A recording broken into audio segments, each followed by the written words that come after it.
Is this the plastic surgery center? Can I order a Botox and skin lifting? And could you supply me with that Ozempic drug that makes people lose weight? Yes, this is the plastic surgery center. Okay, sure. Now, how old are you? Well, I'm 19, but you could start early. It's always best. Right, miss? People are insane nowadays. As you can see from the intro of the video, what do you think today's vlog is about? That's right, toxic beauty standards. When you think about beauty standards, what is the first thing that comes to mind? Slim waist, perfect facial structures. That is what today's beauty standard is. As we can already see in Hollywood or anywhere nowadays, beauty standards are more directed towards women, no? For men, yes, men also have this huge expectations now. Have you seen those alpha podcasts How to mog. First, you gotta get fucking shredded. Second, you gotta meal. This perfect bone structure of this perfect jaw or something, and having this kind of alpha aura or something. Ugh, it cringes me out. But when you see that stuff, do you see that there is also an expectation for men? There's this expectation for you to have this unnatural jawline figure, and if you don't have that, then you have to do surgery. Like one of those kind of examples is Face IQ right over here. He has a YouTube channel where he talks about everyone. He has this video where he rates everyone and he insults them and he tears them down. And honestly, it's not a pretty sight. And he himself mentions getting jaw surgery because he knows it's not a perfect 10 or something. Perfect symmetry. Golden ratio for women? Like, why are we doing math on our face? Math on our face now. What do you mean ratio? What do you mean golden ratio? Like, why are we doing this stuff to our face? And you can already see it in Hollywood if you don't see it in normal life. If you can see it in Hollywood, like Anne Hathaway, don't get me wrong, she is an absolutely gorgeous actor. She's an absolute gorgeous actor. She's a really great actor, but you can see the difference in the way she acts. Let me just give you the clip right here. So this is the clip of her when she was younger, alright? She is able to cry perfectly. Her emotions are perfectly conveyed. But then this is the new film that she starred in, and look at the way she has trouble crying. It's like her skin is just pulled up and she can't cry. Like, it's like, I don't know, it's like me trying to fake cry so I can get candy from the dentist. Like, Mom, I want candy. And I just look fake as hell. And she's a great actor, but we can obviously see she hasn't aged a day. What age is she? She's in her 40s, no? 30s? I don't really know. But like, she's in her 40s, I think. And she hasn't aged a day since when she was 18. And that's great. Some people don't age. They're vampires. But then, we can obviously see that, in a way, because of that, acting has kind of affected her facial features. And then we have Ariana Grande. I feel like she hasn't done plastic surgery, but let's talk about skinniness, body figures now, okay? And even dating back to the early prehistoric era, okay? If you don't know what prehistoric is, thank me for the history lesson. Prehistoric means the record. It was the time period where written records of the past or history wasn't available. It said that in the prehistoric period, people liked widened hips, like more big breasts and stuff, which suggested a great fertility, okay? And then in the Victorian era, it was like cinched waist, but buxom belongingness, more seductive features, while still having a very cinched waist. And then we go to the 1900s, where there's a mix, because of Marilyn Monroe's influence, we have this curvaceous hourglass figure with this great curves and stuff, which was really popular. And then we have the time of the 1900s, where people were so focused on thin, petite, boyish features that people would wear boxy dresses, which didn't show their curves at all and showed this boyish features.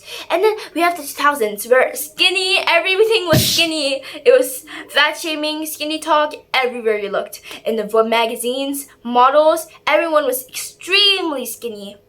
and even a little bit of fat was seen as a huge nightmare. And then now we've come to the 2020s, but then now it's the curvaceous hourglass figure with big roofs and pronounced buttocks, or this curves while still having this perfectly balanced stomach, which is not very possible. It's very rare. It depends on genetics and it depends on your lifestyle. Some people don't have that. They just cannot have that. So see how much it affects people's lives. Now let's talk about the thing that is coming again. Skinny beauty standards are coming back.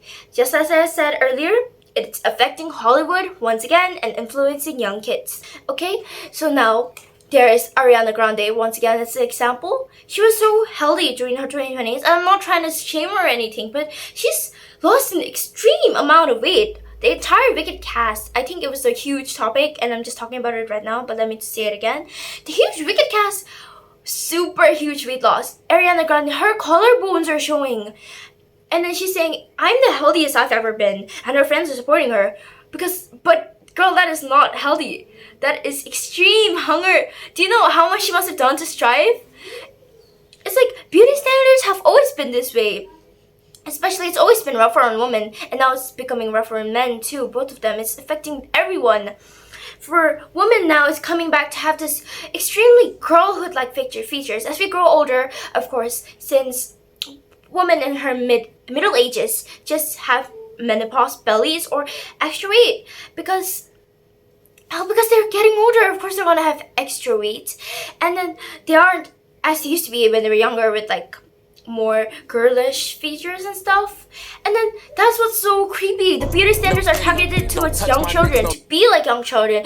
Perfect skin, perfect skin, weightless body, have this puffed up cheeks while still having this perfect features with lovely hair, young features, big eyes, huge lips, and like this childlike features which is targeted in beauty standards. And that is something equally very creepy. And when we see this, even children are influenced by it on social media. Ozempic is a really huge thing. Ozempic, everyone in Hollywood is using Ozempic now. Do you know Meghan Trainor? This is her Meghan Trainor. This is her before. This is her after. See the difference? She used to be such a huge advocate for loving your body, never changing it unless you want to do it for your own health. But now she's gone and dropped a lot of weight, and I'm not saying it's wrong of her, but then it gives the wrong idea to the younger generation, to the younger kids who loved her song, who felt so inspired by that and started loving their body because of her. Look at those younger kids now. They'll be like, wow, maybe I should also lose that weight like that. Even a teenage influencer, I don't know her name, I'll give it right here so you can see her. She mentions using Ozempic at the early age of her teenage age. And then she uses some kind of thing, that doesn't make her hungry. And she can go without days. She even forgets to eat because she uses it. Do you know how incredibly scary that is? Especially as a teenager. I cannot even imagine an adult doing this, but when you imagine a teenager, my opinions can't be that valid because I'm not even in my teenagers yet. I'm younger than my teens. I'm in my pre-tween era. And seeing this is so scary. I can see it in my classmates every day, okay? Their height will be around 150, okay? Their perfect weight will be around their 50 kgs and stuff. And they will be very tall, but then they'll be in their 40s, 9 kg, okay? Very unhealthy. And they'll be like, I need to lose more weight. Because they see these perfect bodies on social media, you see this skinniness which they need to achieve. They feel this urge to be like that. And it is incredibly unhealthy. And now I feel like I'm talking too much about women. Let's go on to men. When about men, these perfect facial structures, this urge to be very masculine, to appeal to women this way, to have muscles, to have abs, to have this perfect jaw structure, to have perfect everything. See pretty privilege everywhere, and that's why everyone wants to be beautiful. They want to have pretty privilege. And I mean, it's not wrong. Everyone likes pretty people. They like seeing pleasant facial features, harmony among facial features on their screens. They love seeing that. It's pleasant to watch. But then we've gone to so far that everyone is trying to achieve it. surgery, plastic surgery, Ozempic, extreme dieting, Botox. And that is like another huge thing in terms of beauty standards. Once you're old, you aren't seen as beautiful. You're just kicked out. Like, ooh, get out, granny. You're old. You aren't seen as pretty anymore. And then there's nothing wrong with aging, but then you're seen as just worthless things. And we're humans. Why have you gotten to this stage? We're in the 21st century. Why are we so obsessed over weight and beauty and facial features and golden ratios and this perfect symmetry and perfect bodies, perfect weight, perfect height? Because aren't we supposed to be developing flying cars right now, not obsessing over this? And that is what is so insane. These beauty standards have gotten so extreme. And when you think about it, everyone is getting affected. Whether it be normal life, whether it be Hollywood, whether it be the people on their screens. Think about Kim Kardashian, her daughters, they're honestly putting on Botox. People as young as 19 are putting on Botox. When you say 19, it is not old, okay? You're not even in your 20s, you're not in your 30s, you're not in your 40s. You've not even achieved half of your life yet. The hugest expectations of human life is 80s, okay? So the half of your life should be 40s. But then you're 19. You're not even reached quarter of that right now. Why are you putting on Botox? And it's extremely scary. And makeup. Makeup should be a way of expressing ourselves to make us like enhance our features. You do makeup because you like feeling pretty. Yeah, that's okay. But then some people are so scared to show their natural faces that they put on makeup each and every day. Children as early as the age of 5 and 7 are putting on makeup.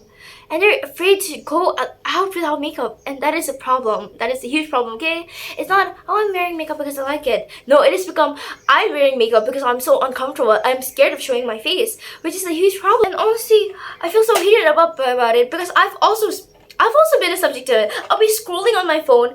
I am a pre-tween right now, okay? I'll be scrolling on my phone. I'll be watching this woman, watching this men, watch them talk about perfect symmetry, watching these plastic surgeons, watching K-pop idols, watching celebrities talk about perfect bodies, and I'll be watching kids my age be so pretty and perfect. And then I have a huge issue with my weight, okay?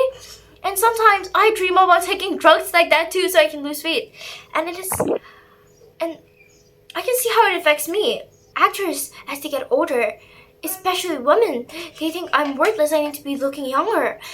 Like in every movie, it's always a teenage girl, it's always this early 20s woman. How am I supposed to keep my job? How am I supposed to do this acting? How am I supposed to keep the job I'm passionate about without doing these things?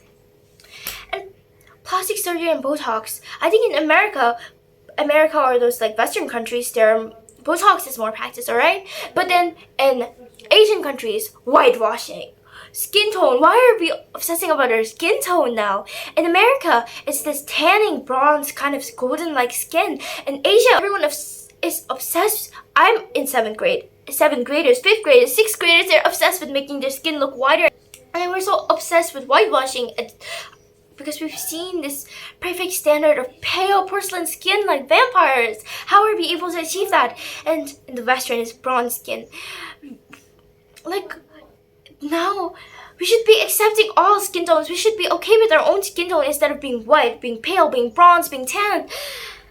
And that's such a huge problem. I thought we were over racism. We're not. We're just striving to be whatever racist color now. We should be accepting our own racist color. And it's so insane. We've reached this state. Did you know South Korea, as we all know, is the head country of plastic surgery? The percentage for women in terms of plastic surgery is 1 in 5 women are known to have plastic surgery. Now let me give you a quiz, okay?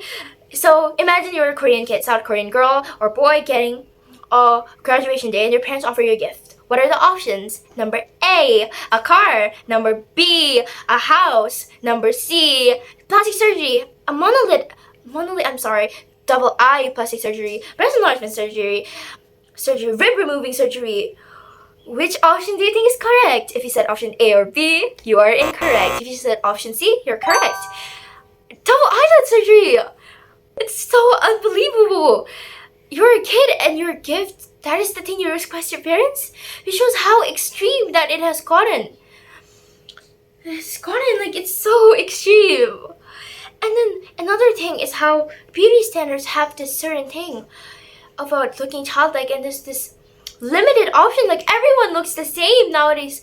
They don't, like, why does TikTok, or why does social media, why does the world today, why does the 21st century people have this hating for different face features? Like, for noses, you have to have this high bridge or this button nose. And if you have a prominent nose that goes over here, like, prominent noses are beautiful, okay? It shows you're unique. And even if it isn't unique, it is beautiful. But then it is seen as a curse. And you can see this in the group Cat's Eye, okay? We were trying to get this group of girls from different countries, different diverse cultural worlds together. But then as soon as they're in the group, Sophia, the leader, she is a Filipino, okay? Filipino baddie. She's absolutely beautiful, but then her nose, you can obviously see the difference in her nose. She's the surgery. And then Lara from Cat's Eye, who's from India, we can see her doing surgery. And I think social media plays a huge part in it. Even back in the day, without social media, it was seen in the 1950s, 100s. Social media wasn't that huge, but it was still extreme. And I think that's a huge problem. We as citizens, we shouldn't be doing this. We're accepting it. We're accepting it in every video we like. And YouTube guidelines, you should do better. There are kids watching this. There are kids who are watching this incredibly hard standards. And we have to stop this. We have to make... And only one person can't just do that. We have to have this huge people who have to go against it. Like how we got over skinny talk in 2000s. But now it's coming back once more. We need body positivity. Positivity, okay? We have to be more accepting in society. And I think that is a huge problem.